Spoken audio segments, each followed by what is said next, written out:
Медведица с медвежонком шли вдоль берега. Странный запах беспокоил зверя, нужно было уходить вглубь леса, но медвежонок все резвился в воде, не замечая подозрений мамы. На тихий призыв медвежонок не откликнулся. Кусты на другом берегу замерли, но расслабляться животное не спешило. Детеныш настолько заигрался в воде, что не замечал беспокойства матери. Медведице пришлось подойти и лапой подтолкнуть под пушистую попу. Малыш обиженно заревел, но маму послушал, поплелся к густым зарослям травы. Скрыться животным не дал громкий выстрел. Медведица громко заревела от боли. Медвежонок испуганно подскочил и быстро ломанулся вперед. Однако стоило ему нырнуть в спасительные кусты, как сзади раздался повторный выстрел, а звериный рев оборвался. Малыш испуганно замер. Он не понимал, что делать. Бежать куда-то без мамы было страшно, оставаться на месте тоже. Больше никаких звуков с берега не раздавалось, поэтому зверек боязливо пошел назад. Мама обнаружилась на каменистом берегу. Она неподвижно лежала и не издавала ни звука. Медвежонок на всякий случай посмотрел по сторонам, ничего странного не заметил. Поэтому он подбежал к маме, но та не отреагировала на своего детеныша. Малыш ткнулся в пушистую шерсть носом и отшатнулся от странного запаха. Так пахла мертвая добыча, но не могла пахнуть мама. У медвежонка началась паника. Он не понимал, что ему делать, метался вокруг медведицы, толкал ее под лапой и мордой. Вскоре на берегу снова появились люди. Они перешли вброд выше по реке и теперь приближались прямо к малышу. Испуганный, он попятился. Покинуть маму он боялся и даже не представлял, что без нее делать. Оставаться на месте тоже было страшно. Люди подошли вплотную, поздравили друг друга с жирным уловом. Накинули на испуганного малыша мешок. Больше свою маму он не видел, а только слышал пугающие звуки вокруг. Все долго тряслось, а потом кто-то дернул мешок, и медвежонок кубарем выкатился на дощатый пол. Животное помотало головой. Рядом стояло несколько человек. Малыш испуганно попятился от них, пока не уткнулся спиной в стену. Его придирчиво разглядывали со всех сторон. Затем один из мужчин присел, поднял лапу, осматривая когти, заглянул в уши, даже в пасть залез. Медвежонок сопротивлялся как мог, но человек был больше и сильнее. «Сойдет?» — кивнул мужчина. «Теперь будешь Арчибальдом». Стопка хрустящих купюр перекочевала из одних рук в другие, что кардинально изменило жизнь медвежонка. Арчибальдом он себя не чувствовал, но у зверя никто не спрашивал. Имя пришлось выучить, как некоторые команды. К несчастью медвежонка, он попал в передвижной цирк. Его учили играть с мячом, ездить на самокате, ходить по толстому канату, натянутому между двух стоек. За старания давали вкусный корм, за лень и неудачи могли побить. Поэтому Арчибальд очень старался. Через несколько месяцев он подрос, научился новым номерам, вызывая восторг публики. За это время медведь отвык от травы под лапами. Он ходил только по манежу, дорожки на арену или клетки. Специально на улицу его не выводили, но зверь успевал глотнуть свежего воздуха, когда его переводили из трейлера с клеткой под купол. Жизнь была бы невыносимой, если бы медвежонок был один. Но очень скоро у него появился друг. Косматый беспородный пес как-то прибился к группе на одной из остановок. В шутку кто-то из артистов выкрикнул несколько команд.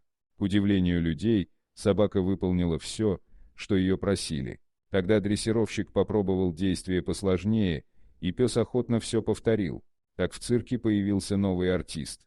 Пес готов был часами тренироваться, ему занятия с людьми доставляли искреннее удовольствие. Животное не сажали в клетку, оно свободно разгуливало возле артистов и не пыталось убежать. В медвежонке пес увидел друга. Он весело гавкал, носился вокруг Арчибальда, играл с ним в мяч, что тоже вскоре стало частью выступления. Медвежонок перестал чувствовать себя одиноко. Пес не только играл, но и поддерживал Косолапого. Он как будто чувствовал, когда Арчибальду грустно. Неслышно появлялся и молчаливо сидел рядом, облизывал нос медведя, просунутый между прутьями клетки. Иногда делился вкусным обедом, который стаскивал в городках, где цирк останавливался на выступление. Когда дрессировщик был не в духе, он раздавал удары направо и налево. Медвежонок всегда плакал от боли, чего не терпел пес. поэтому собака часто прикрывала собой Арчибальда от разъяренного мужчины. Животное обескураженно терпело удары, а потом следовало за своим человеком. Если поблизости оказывались другие члены группы, пес поднимал лай, чтобы обратить внимание на издевательство дрессировщика. Останавливали медвежонка, выводили в клетку. Однажды это сыграло решающую роль в судьбе Арчибальда. Дрессировщик с утра встал не с той ноги, был крайне раздражителен и воспринимал каждую ошибку подопечных как вселенское горе. Неудачная репетиция медвежонка окончательно вывела его из себя.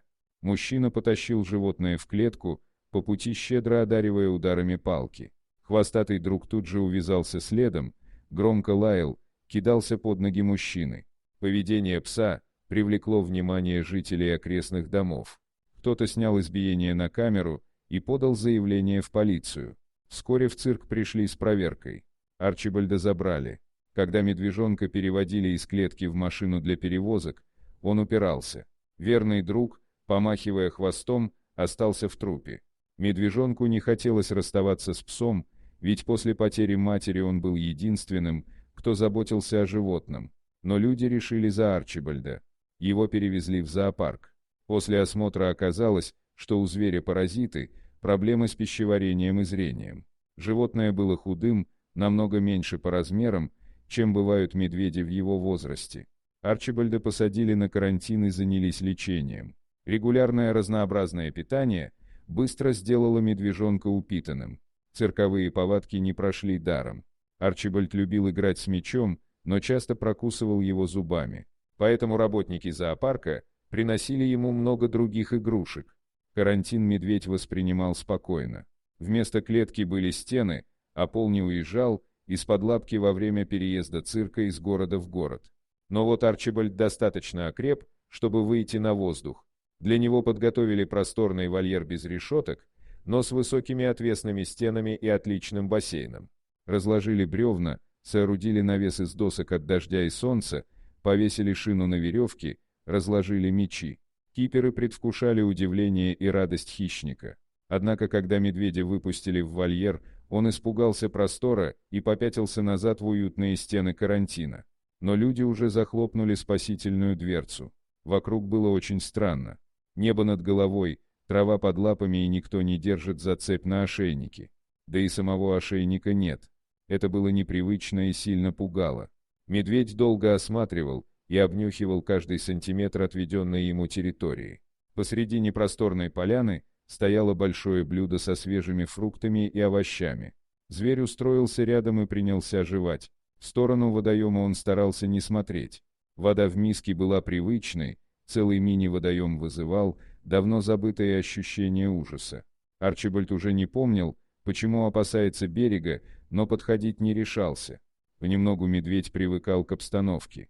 Он снова играл мячом, катался на колесе, воротил колоды, ходил на задних лапах, как учили в цирке. Пересек свой страх и подошел к водоему. Зверь помочил лапу и на этом решил завершить знакомство с водой, но периодически бросал на нее заинтересованные взгляды. Новое место жительства Арчибальду нравилось больше предыдущего. Одно его угнетало одиночество. Зверю не хватало пса. Медведь мечтал о друге, но вокруг были лишь высокие стены, зрители за стеклом по другую сторону водоема и ежедневные посещения зоокиперов с едой наперевес. Очередной обед проходил по стандартному сценарию. Арчибальд хрустел морковкой, подкидывал яблоки, вызывая восторг посетителей. В какой-то момент в вольере приземлилась ворона.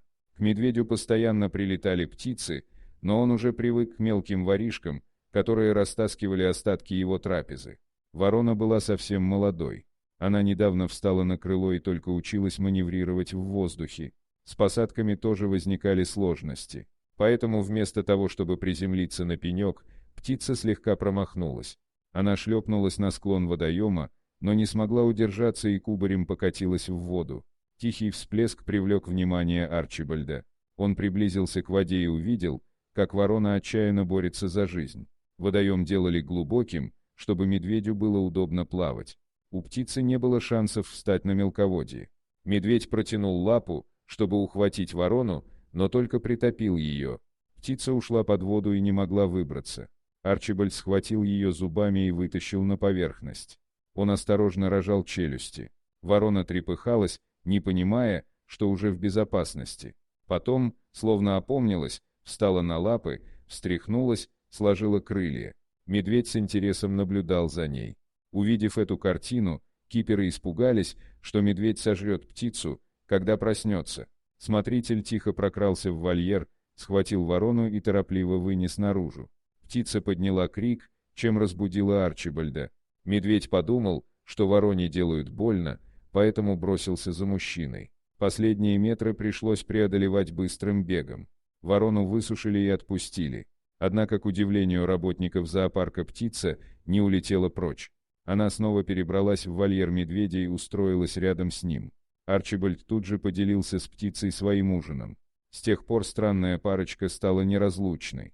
Медведь делился едой с вороной, а та охотно составляла зверю компанию и даже пробовала играть с ним. Из-за разницы в размерах и видовой принадлежности получалось не очень хорошо, но парочка была счастлива. Арчибальд больше не чувствовал себя одиноким, а ворона всегда была накормлена и защищена. Дорогие друзья, если вам понравилось видео, поставьте лайк, а также подписывайтесь на канал, где найдете еще много интересного.